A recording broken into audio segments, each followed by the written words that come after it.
President, yesterday I joined with Chairman Bingaman to introduce legislation to address an urgent threat to America's national forests: the lack of resources to fight serious wildfires that at this very moment are burning on more than 300,000 acres in our country.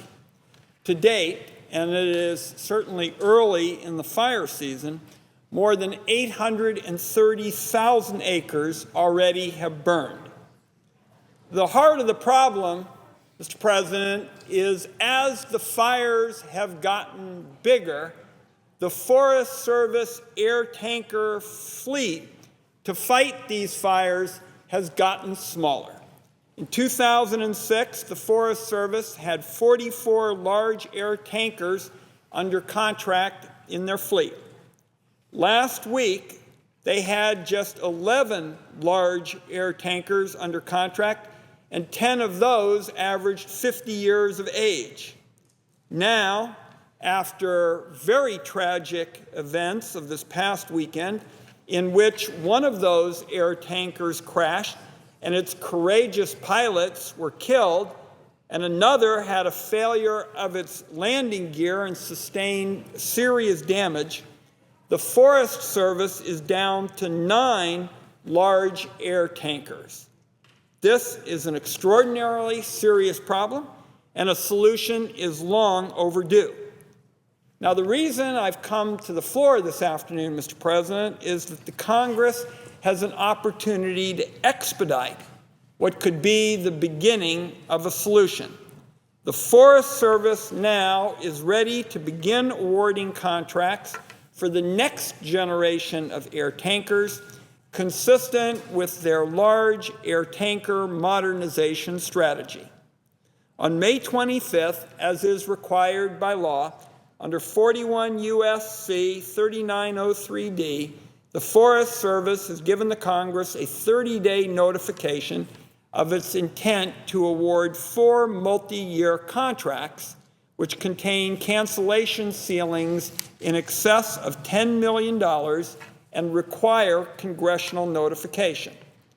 These 4 contracts would, in effect, begin to fill the federal government's need for large air tankers to fight wildfires. Now the 30-day waiting period is simply delaying urgently needed action. Without congressional action, these contracts will not be awarded until June 25th.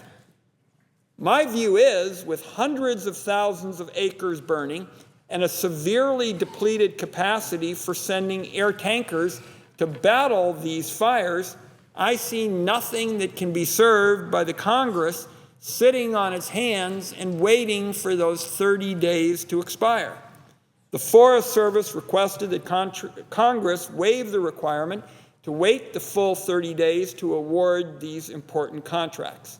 The sooner the Forest Service can award these contracts, the sooner the companies that receive the awards can begin to deliver those next generation air tankers and get them out fighting the fires.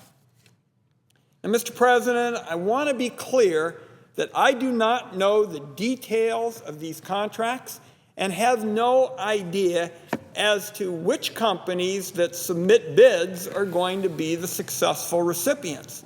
But I do know that the Forest Service has complied with its obligation to notify the Congress.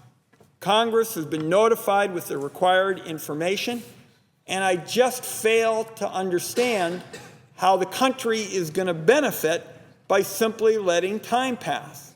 I urge my colleagues to see how important and how serious this fire situation is and approve the critical legislation that I have introduced with Chairman Bingaman. At this very moment, Mr. President, there are 11 uncontained large fires nationally, 152 new fires that have been reported in just the last 24 hours, and dire predictions about hot and dry conditions combining with strong winds, looming thunderstorms, and arid lands across much of our landscape. All of these factors contribute to a dangerous fire situation on the ground, and yet, as we speak, the Forest Service now has only 9 air tankers to assist those hard-working fire crews. 8 of those tankers are getting to the point, Mr. President, where they ought to be considered museums in the sky. Now, while the Forest Service can and should use all possible assets, such as helicopters and innovative options like the 20,000-gallon very large air tanker, the agency is likely to need to call in the National Guard, and the large air tankers remain a critically important tool for fire suppression.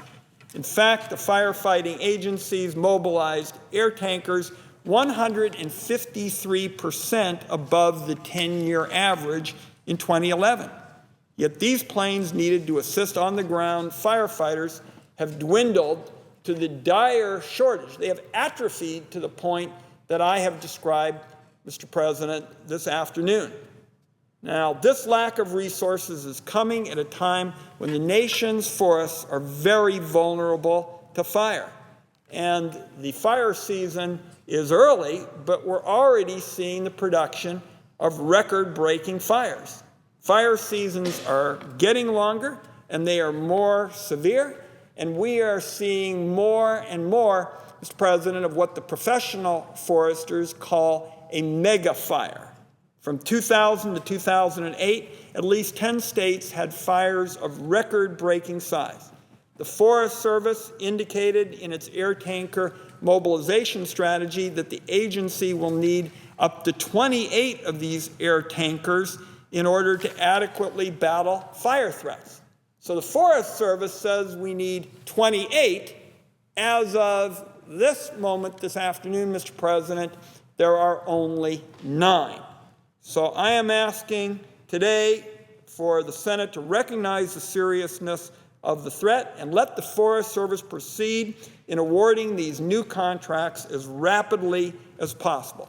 The legislation that Chairman Bingham and I have offered would enable the agency to do just that and begin to tackle this extraordinarily serious health problem. In closing, Mr. President, I want to express my thanks to all of America's courageous and dedicated firefighters. They put themselves in harm's way to protect our communities, and we should be grateful to them and to the pilots and companies and agency personnel that tirelessly battle these fires. And I believe on behalf of every member of the Senate, it's appropriate to express our deepest condolences to the families and colleagues and friends of the recently deceased pilots. I hope that by advancing the legislation I've described this afternoon, the Congress will be sending a message to those courageous firefighters and those that they work with that the Congress is beginning to put in place a system that would provide them real relief. Mr. President, I ask unanimous consent that my comments be printed in the congressional record.